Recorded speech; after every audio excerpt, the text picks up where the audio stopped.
د مینه ټي وي چینل درنو کتونکو سلام ستړي مشي وخت مو بخیر. د دې سات خبرې ټولګي ته مو زه مینه افغان هرکلی کوم.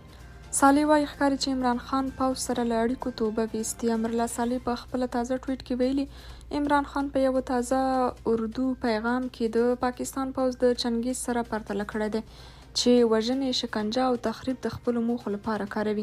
صالح وایي د خان پیغام وزن لري، هغه ځکه چې دا پیغام زموږ هغه خبره تاییدوي چې د لسیزو راهیسې وایو چې پاکستاني پوځ د ترهګرو ډلو ملاتړ کوي. هغه زیاتوي عمران خان دوی ښه پیژني ځکه دوی سره یې له نږدې کار کړی. د توبې دروازې تل خلاصې وي او خان توبه کړې. صالح اخره کې خان ته ویلي ښه راغلاست، د قربانیانو کم ته خان صاحب. طالبانو په هرات کې د نجونو ځینې لیسې پرانیستې دي. له هرات څخه ترلاسه شوي راپورونه وایي چې طالبانو په دغه ولایت کې د نجونو ځینې لیسې او متوسطې پرانیستې دي. د هرات ولایت په پوهنې ریاست کې یوې سرچینې تان ته وویل چې طالبانو اجازه ورکړې چې د نجونو یو شمېر لیسې په هرات ښار کې پرانیستل شي. یوې بلې سرچینې وویل چې لږ تر لږه د نجونو له 3 لیسو خبر دي چې تازه پرانیستل شوي. د طالبانو د پوهنې وزارت او په هرات کې د پوهنې ریاست تر اوسه پورې د دغو لیسو د پرانیستل کېدو په اړه رسما اعلان نه دی کړی. د 2022 د اګست له 15 وروسته چې طالبانو کابل ونیو، د مزار شریف او د شمال له څو نورو ولایتونو پرته یې د پلازمینې کابل په شمول د ټولو ولایتونو د نجونو متوسطې او لیسې بندې کړي چې لا هم بندې دي. اوس هم د شمال لږ تر لږه په 5 ولایتونو کې د نجونو لیسې پرانیستې دي. ایران وایي د طالبانو حکومت کې پخواني متخصصین زموږ د اوبو حق نه راکوي. د افغانستان لپاره د ایران د ولسمشر ځانګړي استازی او په کابل کې د دغه سرپرست حسن کاظمي قومي په یوه تازه مرکه کې ویلي چې د اوبو او انرژۍ په وزارت کې د افغانستان د پخواني حکومت متخصصینو موجودیت د دې لامل شوی چې تهران ته د اوبو حق ورنکړل شي. قومي همداراز د شکایت او اندېښنې په توګه زیاته کړې د طالبانو رهبران ژمن دي چې د افغانستان په اوبو کې د ایران د برقابه ورکړي، خو متاسفانه د پخواني حکومت متخصصین دغه کار کوي، ناغېړي کوي او دا پروسه یې ځنډولې ده. د معلوماتو پر اساس افغانستان هر کال ایران ته د ښه نیت په خاطر شاوخوا 135 میلیونه مټریک مکعب اوبه ورکوي، خو د ایران حکومت لا هم په دې برخه کې راضي نه دی. د اوبو د برخې متخصصین وایي چې ایران دغه موضوع سیاسي کړي او غواړي پر افغانانو یې د فشار په توګه استفاده کړي.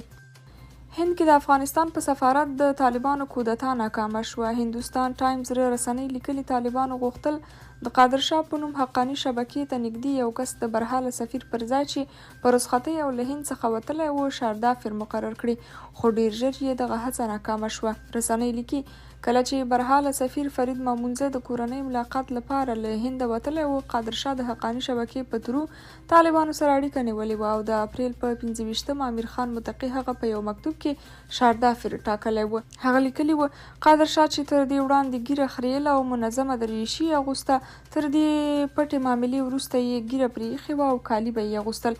رسنۍ لیکي د قادر شاه پلار زاهد شاه انګار د حقاني شبکې غړی مالي خان سره نږدې اړیکې لري او دغه معامله هم له همدې ځایه جوړه شوې وه.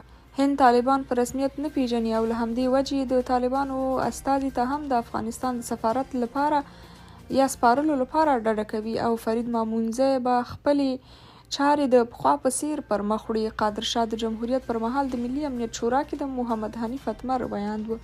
نړیوال سازمانونه وایي د ملګرو ملتونو ادارې باید د طالبانو کړنو پر وړاندې ثابت دریځ غوره کړي. د بشري حقوقو د څار سازمان وایي په سیمه ییزه کچه اړتیاوو ته د انعطاف په منلو سره د ملګرو ملتونو مهمې ادارې باید د طالبانو د هغو کړنو پر وړاندې چې د بشري حقوقو نړیوال قوانین او د ملګرو ملتونو منشور نقضوي ثابت دریځ غوره کړي.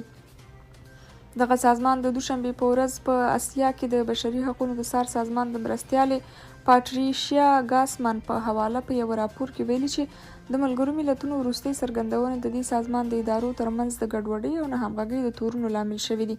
په دې راپور کې د خوړو د نړیوال پروګرام او د ملګرو ملتونو د ماشومانو د ملاتړ صندوق یا یونیسف یادونه شوې او ویل شوي چې ځینې نارینه کارکوونکو ته اجازه ورکوي چې خپل کار ته دوام ورکړي، په داسې حال کې چې ښځینه کارکوونکي یې کار نشي کولی.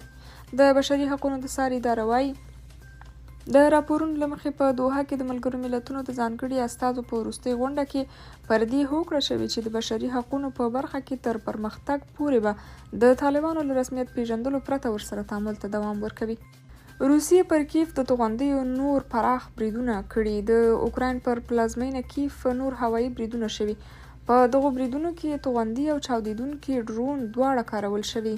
تر اوسه د 3 کسانو د ټپي کېدو پخلی شوی. اوکرایني چارواکو ویلي د هوایي دفاعي سیستمونو یې 18 توغندي هوا کې په نښه کړي او شنډ کړي دي.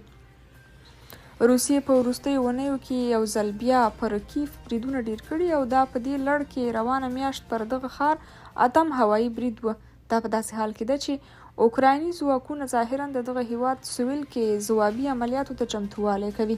د روسیې دغو تازه بریدونو له کبله کیف کې د سهار 2:30 بجې د خطر زنګ وکړنګول شو او تر 2 ساعتونو یې دوام درلود. په دې موده کې دغه ښار کې د سترو چاودنو پرله پسې غږونه اوریدل شوي او ځایي چارواکو د پلازمینې اوسیدونکو ته د آنلاین پیغامونو په وسیله ویلي چې د هوایي دفاعي سیستمونه فعال شوي دي. د اوکراین د وسلوالو ځواکونو مشر والری ژالوژني وایي روسانو د شمال سویل او ختیځ لخوا پر کیف له هوا، ځمکې او سمندر 18 توغندي توغولي دي.